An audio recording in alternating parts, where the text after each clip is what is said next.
السلام علیکم ورحمۃ اللہ تعالی وبرکاتہ۔ واصف شاہ ہدیٰ ڈاکٹر نثار معرفانی صاحب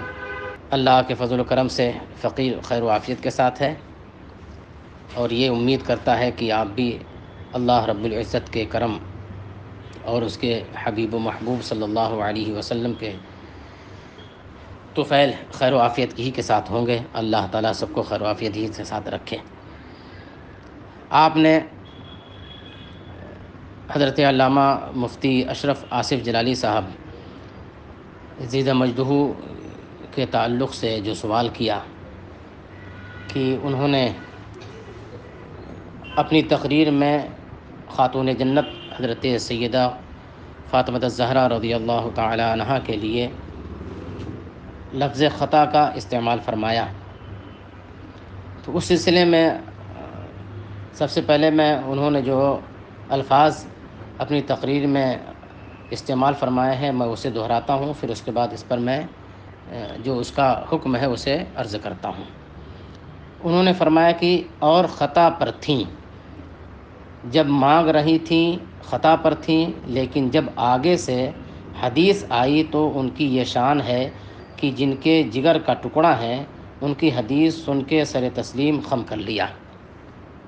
یہ حضرت آصف جلالی صاحب کے جملے ہیں جو انہوں نے تشریحاً استعمال فرمائے ہیں۔ تو اس بات کا ذکر تو آپ نے بھی اپنی گفتگو میں کر لیا ہے کہ انبیاء کرام علیہم الصلاۃ والسلام اور فرشتوں کے علاوہ کوئی معصوم نہیں ہے، البتہ اہل بیت اطہار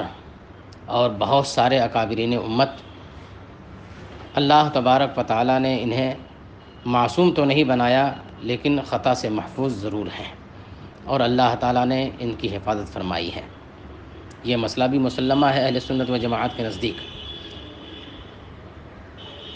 اب حضرت سیدہ خاتون جنت فاطمہ الزہرا رضی اللہ تعالی عنہا باغ فدق سے اپنا حصہ مانگنے کے لیے امیر المؤمنین خلیفۃ المسلمین سیدنا صدیق اکبر رضی اللہ تعالی عنہ کی بارگاہ میں حاضر ہوئیں،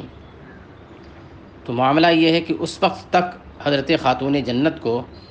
اس بات کا علم نہیں تھا کہ انبیاء کرام کی وراثتیں نہیں بڑھتی ہیں، اور خود ان کے والد ماجد دونوں عالم کے مالک و مختار جناب محمد رسول اللہ صلی اللہ تعالی علیہ وسلم کا جو فرمان ہے کہ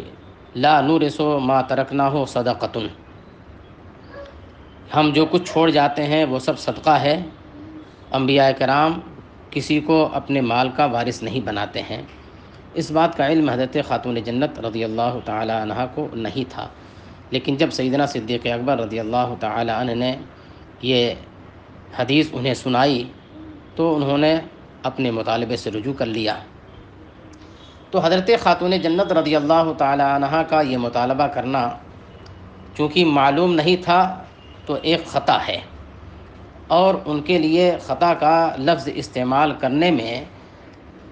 کوئی شرعی جرم نہیں ہے، اور اس پر کسی طرح سے کوئی شرعی گرفت نہیں آتی ہے۔ یہ اور سی بات ہے کہ اگر حضرت آصف جلالی صاحب خطا کے لفظ کے علاوہ اس کی جگہ پہ کوئی اور دوسرا لفظ استعمال فرماتے تو اور خوبصورتی پیدا ہو جاتی، تو یہ خوبصورتی پیدا ہونا یہ الگ بات ہے،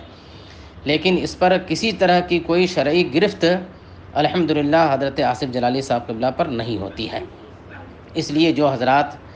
اس لفظ کو لے کر کے وابیلہ مچا رہے ہوں، یا ان پر کوئی شرعی گرفت کر رہے ہوں، یا کوئی اور پلاننگ کر رہے ہوں، تو یہ سب چیزیں جو ہے عبث اور بیکار ہیں۔ حضرت آصف جلالی صاحب زیدہ مجدہ کے اوپر کسی طرح سے بھی کسی طرح کی کوئی جو ہے وہ شرعی گرفت نہیں آتی ہے۔ انہوں نے جو لفظ خطا استعمال کیا ہے تو اس میں کوئی حرج نہیں ہے۔ ارے خود آقا کریم صلی اللہ تعالی علیہ وسلم نے حضرت خاتون جنت کے لیے ارشاد فرمایا کہ اگر فاطمہ بنت محمد بھی چوری کرے تو اس کا ہاتھ کاٹا جائے گا۔ تو اس طرح سے چونکہ یہ معصوم نہیں ہے، تو جب معصوم نہیں ہے تو اگر خطا کا لفظ ان کے لیے کوئی استعمال کر دے تو ایسی صورت میں وہ شرعی مجرم نہیں کہا جائے گا. انہوں نے جو عین حکم شریعت ہے اور جو نفس مسئلہ ہے، انہوں نے نفس مسئلہ کو واضح کرنے کے لیے یہ لفظ استعمال کیا ہے اور بیان فرمایا ہے. تو نفس مسئلہ بالکل واضح کر دیا. اس لیے حضرت آصف جلالی صاحب کے اوپر کسی طرح سے بھی کوئی شرعی گرفت نہیں کی جا سکتی ہے. واللہ ورسولہ عالم بالصواب. السلام علیکم ورحمۃ اللہ تعالی وبرکاتہ.